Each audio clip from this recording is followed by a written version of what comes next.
Today I'm going to unbox a few cross pens. One's a pen and pencil set. The other is a fountain pen. Both of these are the 175th anniversary model. This one is the pen and pencil set. I have already taken a look at these. This is a pen holder.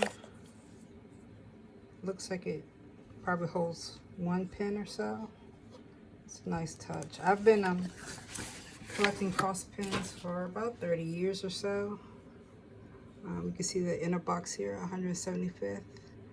Established 1846, 175 years. There's a cross. Nice box. It's hinged. And I have this here to protect it. And this here is the pencil. I got the, as you can see, the golden blue. I really wanted the rose gold and black, which is kind of looks like this here, the box here, but I can only find the pencil, and I really either wanted the set like this or a fountain pen. So that's the pen. Usual. Feels a little rough, but not bad.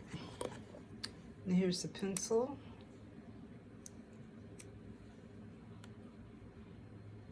And unlike the normal cross pens, there's a little bit of design underneath here. You can see that reflecting. Then you have the gold bars here and the little gold ball here. And I think that it says right here, probably 175. I can't really see what that says. It's too small. But it's very pretty. This was, set was $280. Got this locally here in Maryland at the Pen Boutique. And this is the, yeah, I guess it just holds one like that, one pen at a time. It's very pretty. The one thing I've noticed in all my years of collecting cross pens, I know they shifted manufacturing overseas.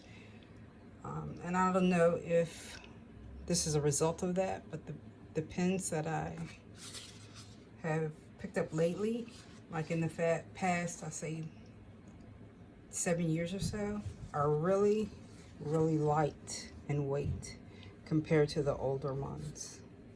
And maybe it's because I was younger, I had smaller hands, maybe, but I'm not sure. I don't think that's the reason. Probably they changed their design. Like this one is probably from the 80s or the 90s. Sterling silver. Has a little bit more heft to it. And this next one here is made in the USA. I'm not sure how old it is. I did get this used. Has a little bit more heft to it as well, but I don't know. They just feel very light. But the quality of cross pens hasn't wavered, in my opinion. It just feels a little different than it used to. But that is a gorgeous pen and pencil set. Next up is a fountain pen, and I got this one online from Atlas Stationers, or yeah, Stationers in Chicago, I think. I forget how much this cost. Probably $2 something as well. It's in the same box, and I guess this is the same. Yeah, cross. It stopped at 1846. So I haven't opened this one, so we'll be witnessing this one together. So same box. looks like. Yeah. And it's the same color. And that's the fountain pen. Very pretty as well. But man, what I would have loved this in the black and rose gold. Again, same little ball. This one has 3 stripes. I think the pen and pencil only had 2 each. Again, you can see that. This says 175. Pop top. Let me see what's inside. Nothing.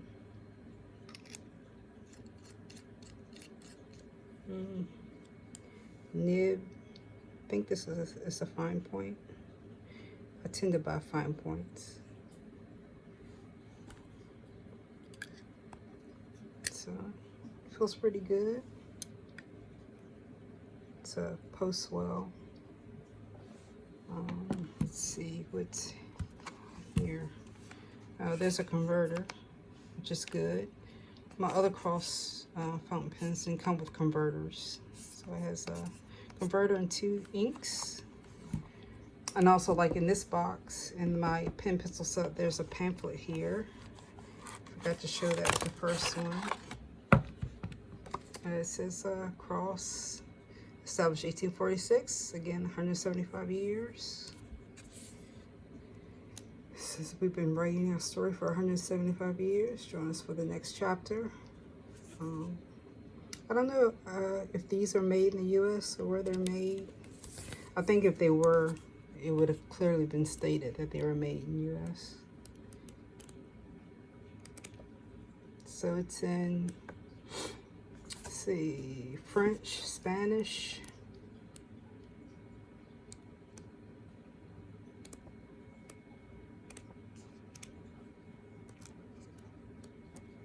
English. Pretty big booklet. Just see French and Spanish, I think. That's the only thing I can recognize is French and Spanish. So I'm gonna see how these write really quickly.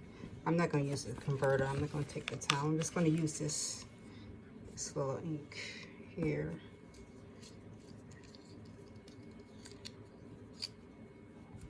So it just pops in, just like all the others.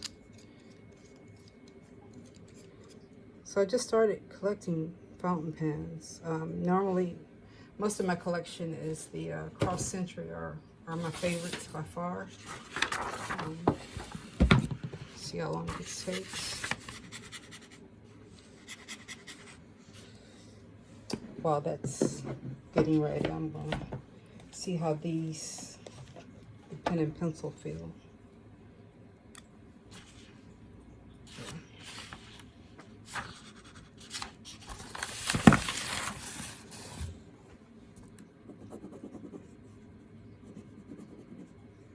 Just like a normal cross pen. This one is still, there it goes. The pencil, I assume, is just like the normal cross pencil. Nothing special other than the design.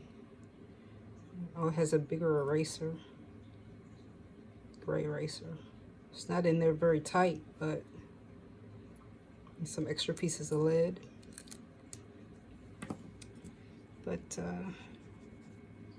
oh, that's nice and smooth, and it should be for the price.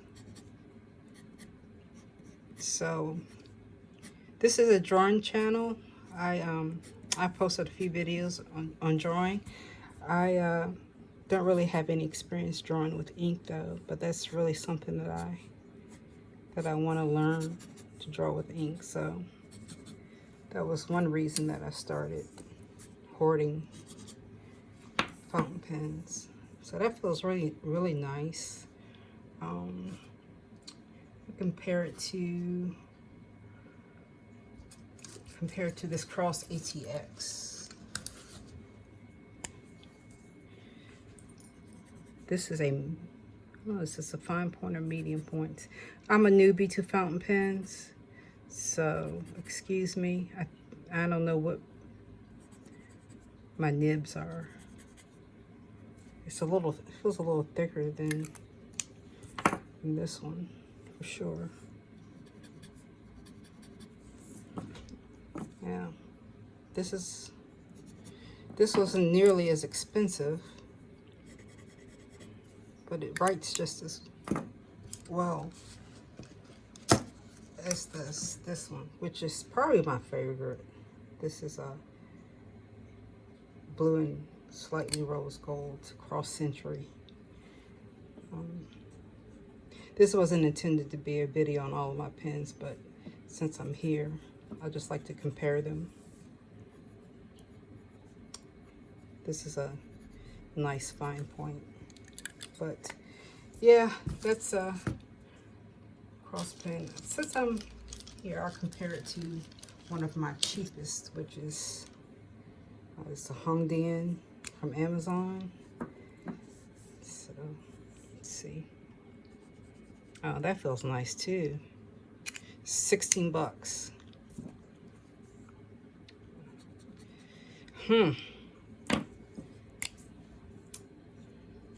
Wow. These are nice.